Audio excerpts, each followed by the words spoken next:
So I met this real nice couple at Mobile Beat Las Vegas last week.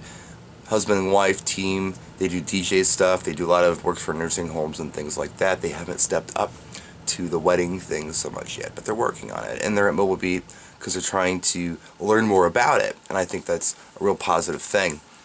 They were telling me how they really enjoyed the video I did, how to DJ your first wedding. And there's also a 15-minute rant in that video. And I thought to myself, boy, I vaguely remember doing that video. If I remember right, it was pretty controversial and some of it was a little harsh.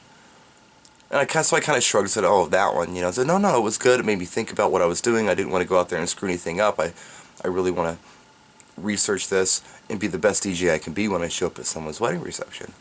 And that's a positive thing. And I think that's why I did the video. That was the result I wanted from anyone who watched it. Of course, that's not the result I got from everyone who watched it. I was looking at the likes and dislikes on the video. A lot of dislikes.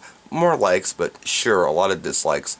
And there's still comments coming in on that video today. The people who disliked it, I think, are primarily the folks who are looking at me like, hey, look, someone has to start somewhere, so did you. Who are you to tell us that we can't go out and DJ a wedding? First-timer has got to go out there and have a first time sometime. And, that's true. I did it in a way that is probably idealistic. I was an assistant for way over a year, like twice a week, Fridays and Saturdays, for a very busy multi-op, and learned from some fantastic DJs. I saw some good ones, I saw some bad ones. I decided what was good for me and what was bad for me. And I have to give props to somebody, Kristen Hauser, who watches my videos. She, at the time, was making the schedule at this multi-op. And she took a liking to me. She saw potential in me. So what she did initially was put me with real strong DJs who were, just fantastic, and I learned a lot from them. And then she gradually started putting me with less and less talented DJs, I guess, where I could see the flaws and I could actually step in and contribute from what I'd learned from the good DJs. It was cool. It was a cool training process. Somebody had my back and was thinking about me and was doing something at the time I really wasn't even aware of. I look back in retrospect, it's like, oh wow, So when did I DJ my first wedding where I was the lead guy? I don't even know. It was such a gradual thing that eventually I was just doing it with weaker lead DJs. So that was ideal. And not everybody's going to have that opportunity. I understand that. However, this husband and wife team had the right idea, I feel. They are at least going to places like Mobile Beat and learning as much as they can to further their understanding of what this is all about. That's fantastic. That's how it should be, I guess. That's an alternate method. I mean, my first Mobile Beat was in 2008. I had already been DJing forever. But, it was cool. I learned a lot. But some people, that's a stepping stone for them, I guess. And there are different personality types out there who jump into this as well. There are some people who are actors. They can kind of morph into a role. Of course, you have to have musical knowledge to do this. This should be a given. And, some people don't. I hear stories all the time from, I don't know, someone who I maybe know who says, oh yeah, I went to my friend's wedding and they had this DJ and they were awful and they didn't know what to play.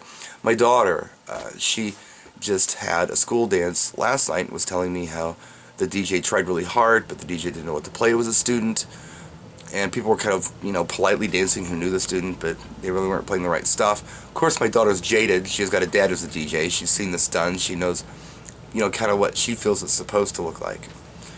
So I hear the stories all the time, and all I'm trying to do here is damage control. I'm not trying to tell you not to do anything.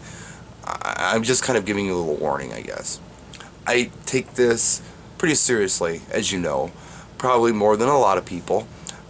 I understand that weddings are very important to the bride and groom. I understand that I hate them. I don't like weddings. I don't like going to them. I don't really like attending them. I don't want one for myself. I don't believe in them. However, again, I understand how incredibly important they are to the bride and the groom and the family of the bride and groom and even the guests who are attending. I understand the effort that's put into this. I understand the sacrifice that even the average wedding guest has to put through just to be at this wedding reception. Babysitters, travel plans, maybe clothes. They have to go buy, fresh clothes. There's hotel. There's the gift. There's maybe time off work. there's a lot of money and sacrifice put into this. So, you know, if someone's going to do it, let's do it right, and let's make it as much fun as possible. And let's have, you know, a qualified person, or a person who really has a good understanding of this up front, kind of leading things. Not the most expensive thing they've paid for throughout their wedding. No, that would be something else. Definitely not the DJ. We're probably the least expensive important thing that they pay for, and probably the one they put the less thought into sometimes, unfortunately. Now, another thing I wanted to mention is that I try not to deal in absolutes when I do these videos, and I hope I didn't in this one. I try to be very careful with that. What I mean is, I don't say that you have to do it this way, you have to do it that way. I try to offer suggestions on how I feel they should be done, and I use words like I feel and I think. There are DJs out there, or video YouTube guys out there, who give you absolutes. If you don't do it this way, you're a moron. I'm not that guy. I don't like that guy. I think that guy's wrong because he doesn't know everything.